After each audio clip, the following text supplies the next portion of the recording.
निगम के पार्किंग संचालक एजेंसियों ने 2 साल में लगभग 2.5 करोड़ रुपए का चूना लगाया। निगम के कार्यकारी अभियंता आर.के. श्रीवास्तव ने 14 एजेंसियों को ब्लैक लिस्ट किया, लेकिन वर्षों बीतने के बाद भी ना ही राशि वसूली और ना ही ब्लैक लिस्टेड एजेंसियों पर कार्रवाई हुई, बल्कि राजनेताओं के संरक्षण में इनका कारोबार और फल फूल रहा। यह आरोप INTTUC के नॉर्थ ब्लॉक 1 के अध्यक्ष राजू अहलुवालिया ने लगाया। साथ ही राजू अहलुवालिया का इस विषय में और क्या कहना है, उन्होंने और किन किन बातों का खुलासा किया, आइए जानेंगे ये सब कुछ विस्तार के साथ। আমরা ডিএম সাহেবের সঙ্গে একটা কমপ্লেন করতে এসেছি। কারণ হচ্ছে কি আসানসোল মিউনিসিপ্যাল কর্পোরেশনে যারা আজকে আমরা ডিএম সাহেবের সঙ্গে দেখা করতে এসেছি। কারণ হচ্ছে কি দীর্ঘদিন ধরে আসানসোল মিউনিসিপ্যাল কর্পোরেশনে যারা পার্কিং চালিয়েছিলেন প্রায় কোটি কোটি টাকা ওদের কাছে বাকি আছে। আসানসোল মিউনিসিপ্যাল কর্পোরেশনের মেয়র, ডেপুটি মেয়র যিনি চার্জে আছেন পার্কিংয়ে এবং চেয়ারম্যান, তারা কোনো অ্যাকশন নেননি। 2024 সালে ওদেরকে শুধু ব্ল্যাকলিস্ট করার জন্য একটা নোটিশ করেছিলেন, ব্ল্যাকলিস্ট করেছিলেন, কিন্তু তাদের বিরুদ্ধে একটা FIR হয়নি। আইনও কিন্তু এরকম ব্যাপার নেই কি আপনি ব্ল্যাকলিস্ট করে দেবেন আর তার টাকা লুট হয়ে যাবে। এইভাবে কোটি কোটি টাকা আসানসোল মিউনিসিপ্যাল কর্পোরেশনে পার্কিংয়ে লুট হয়েছে। আর যারা লুট করেছে তারা এখনও ডেলি কর্পোরেশনে এসে আড্ডা মারছে, কেউ মেয়র চেম্বারে, কেউ চেয়ারম্যানের চেম্বারে, কেউ ডেপুটি মেয়রের চেম্বারে।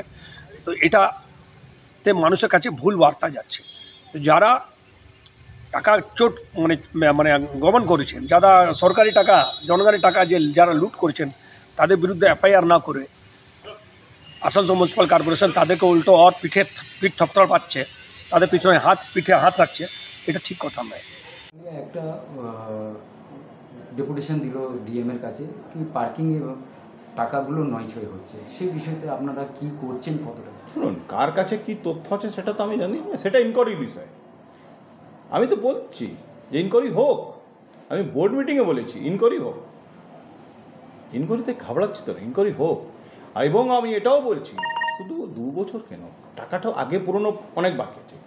সেই যেই সময়টা থেকে টাকা বাকি আছে, এই পিরিয়ডে কর্পোরেশনে কোন কোন কর্মচারী পার্কিংয়ের দায়িত্বতে ছিল এবং কার কার পিরিয়ডে টাকাটা বাকি আছে, কার কার পিরিয়ডে কী হয়েছে, তো তাহলে সবাইকে একদম লিগাল যে আইন বলছে, কর্পোরেশন মিউনিসিপ্যাল অ্যাক্টে যেটা বলছে, সেই হিসাবে ইনকোয়ারি করে তাদের উপর যা ব্যবস্থা সেই ব্যবস্থা নেওয়াও।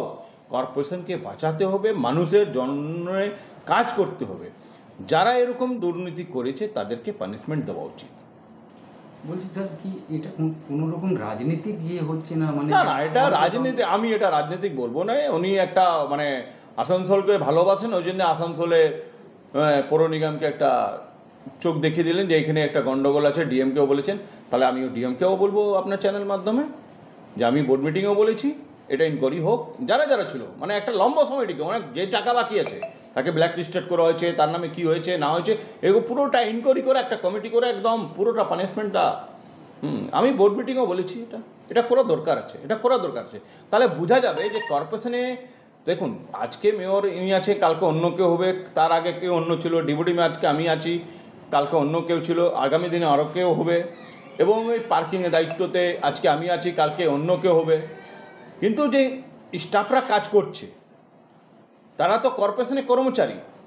আমি যদি ওকে না ইনকোয়ারি করি তাহলে আমার পিরিয়ডটা শেষ হয়, তার যে আসবে তাদেরকেও এরকম করবে। তাহলে তাদেরকে একটা ব্যবস্থা নেওয়া দরকার আছে। যে কর্মচারী আছে তারা কর্পোরেশনের সরকারের টাকাটা, পাবলিকের জনগণের টাকাটা যদি নষ্ট করে বা ভুলভাল তথ্য দিয়ে কর্পোরেশনকে মিসগাইড করে, তাদের উপর যে corporation municipal act legal action বলছে এটা করা দরকার আছে। Thank you.